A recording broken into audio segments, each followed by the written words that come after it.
So question number 10 है हमारा miscellaneous exercise का। So that A intersection B equal to A intersection C need not imply B equals to C. ठीक है, अगर ये condition given है तो ये जरूरी नहीं कि बी इक्वल टू सी हो, ये हम लोग को शो करना है। ठीक है, तो हम लोग लेट कर लेते हैं, लेट ए इक्वल्स टू 1 2 हो गया। ठीक है, बी इक्वल्स टू हमने ले लिया 2 3 4। ठीक है, सी हमने ले लिया 2 5 6 7। ठीक है, अब देखो कैसे लेना है ना। ठीक है, तो ध्यान देना, ए इंटरसेक्शन बी की बात करेंगे ना तो ए और बी में एक कॉमन ले लो। ठीक है, तो कॉमन क्या हुआ 2 होगा, और सी में भी कॉमन होना चाहिए ना एक और सी के साथ, तो ए में 2 है और सी में भी 2 हो गया। तो इस तरीके से आप सेट का एग्जांपल ले सकते हैं। ये कैसे थिंकिंग पावर कैसे इंक्रीज होगा, ये जब आप प्रैक्टिस में आ जाएंगे, ज़्यादा से ज़्यादा प्रैक्टिस करोगे तब ये ऑटोमेटिकली माइंड में आ जाता है।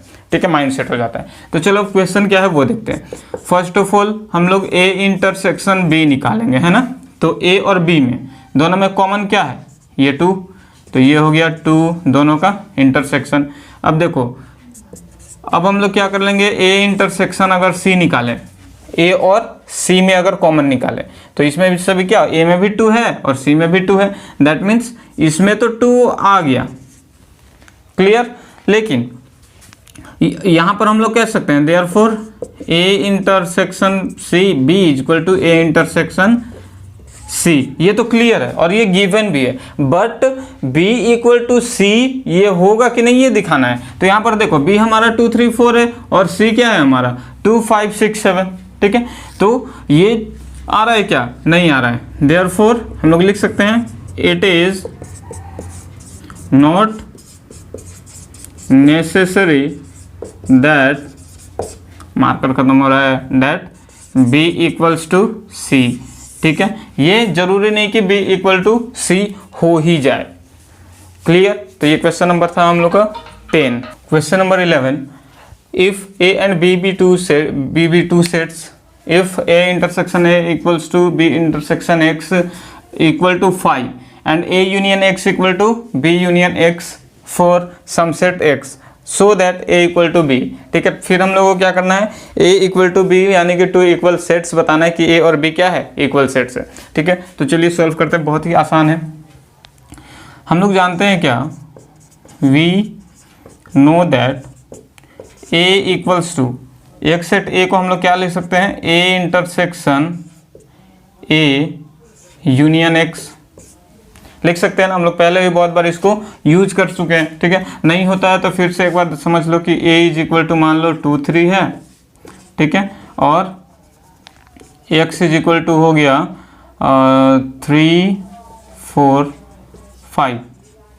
ठीक है, तो देखो यहाँ पर अगर a यूनियन x हम लोग निकालेंगे तो क्या आएगा 2 3 4 5, क्लियर है। और इसी का अगर हम लोग फिर से a intersection A union x अगर निकालना चाहें, ठीक है, तो देखो दोनों में कॉमन 2 3 इक्वल टू ए आ रहा है ना, 2 3 है क्योंकि।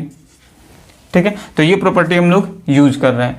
ठीक है, तो ये ए का वैल्यू हुआ। अब यहाँ पर क्या कर सकते हैं, इसको हम लोग ए इंटरसेक्शन ए यूनियन एक्स के जगह पे क्या यूज कर सकते हैं, बी यूनियन एक्स, क्योंकि वो हम लोग के पास गिवन है, तो इसको लिख देते हैं बी यूनियन एक्स।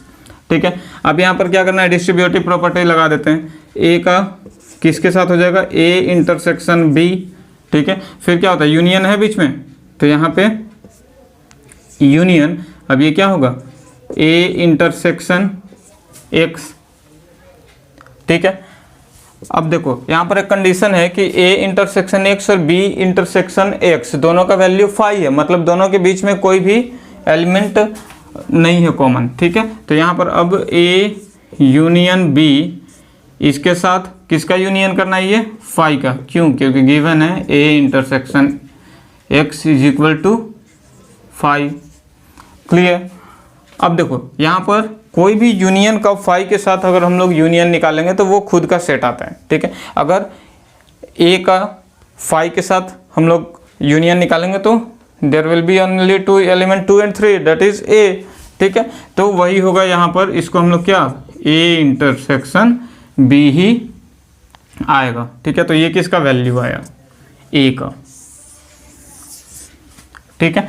ऑल्सो, ठीक है, ऑल्सो सिमिलरली हम लोग क्या कंसिडर कर सकते हैं कि B इक्वल्स टू क्या होगा, B intersection B union X, है ना। खुद का खुद के साथ इंटरसेक्शन निकालना तो खुद का ही सेट आता है, ठीक है। तो इसको सेम फिर हम लोग क्या कर सकते हैं, B इंटरसेक्शन, देखो B यूनियन X को हम लोग A यूनियन X, मतलब एक दूसरे का उल्टा चलना है।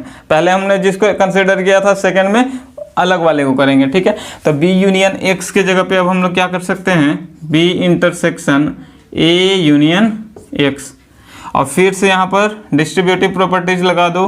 तो ये क्या होगा, B इंटरसेक्शन A, फिर ये बीच में यूनियन है तो B intersection X, B intersection X, ठीक है। अब देखो फिर से यहाँ पर A इंटरसेक्शन X और B इंटरसेक्शन X का वैल्यू क्या है, 5 है। तो यहाँ पर हम लोग कर सकते हैं B इंटरसेक्शन A का यूनियन किसके साथ, 5 के साथ, क्योंकि गिवन है B intersection is equal to 5।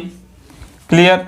तो यहाँ पर देखो ये तो हो गया इस तरीके से। अब फिर से वही किसी एक सेट का 5 के साथ यूनियन, वो खुद का सेट होगा, और ये भी क्या आएगा, B इंटरसेक्शन A, ये किसका वैल्यू आ रहा है, B का वैल्यू, ठीक है। तो देखो A इंटरसेक्शन B बोले या फिर B इंटरसेक्शन A, दोनों तो सेम चीज़ है ना। तो इसको हम लोग अगर इक्वेशन A, इसको इक्वेशन B कह लें तो हम लोग कह सकते हैं क्या, from A and B A equals to B, ये हम लोग का रिजल्ट लाना था। Question number 12, find sets A, B and C such that A intersection B, B intersection C and A intersection C are non-empty sets and A intersection B intersection C equal to 5, ठीक है। तो ये हम लोगों को find करना है, ठीक है। तो ये A intersection B, B intersection C और A इंटरसेक्शन C, ये क्या नॉन एम्प्टी सेट है, मतलब कुछ ना कुछ इसमें कॉमन आएगा, ये गारंटी है, ठीक है। तो पहले चलो सेट कंडीशन कंसिडर कर लेते हैं।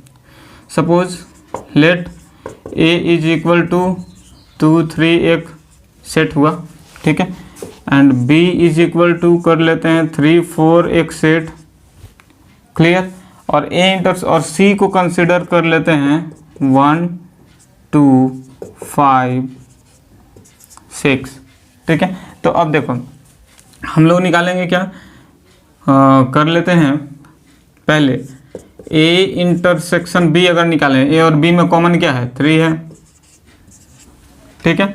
फिर क्या निकालेंगे, B इंटरसेक्शन C, B और C में कॉमन क्या है, B और C में भी कॉमन निकलना चाहिए, ठीक है। तो यहाँ पर एक और हम लोग 4 कर लेते हैं। सपोज दैट B और C में कॉमन क्या आ रहा है हम लोग का, 4, ठीक है। देखो यहाँ पर 4 क्यों किया, क्योंकि कंडीशन है नॉन एम्प्टी सेट, तो उसी तरीके से हम लोग को सेट का एग्जांपल भी लेना पड़ेगा, ठीक है। ये दिमाग में बैठा लेना।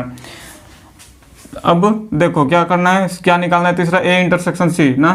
तो A इंटरसेक्शन C निकाला हमने, A और C में क्या कॉमन है, 2 कॉमन है,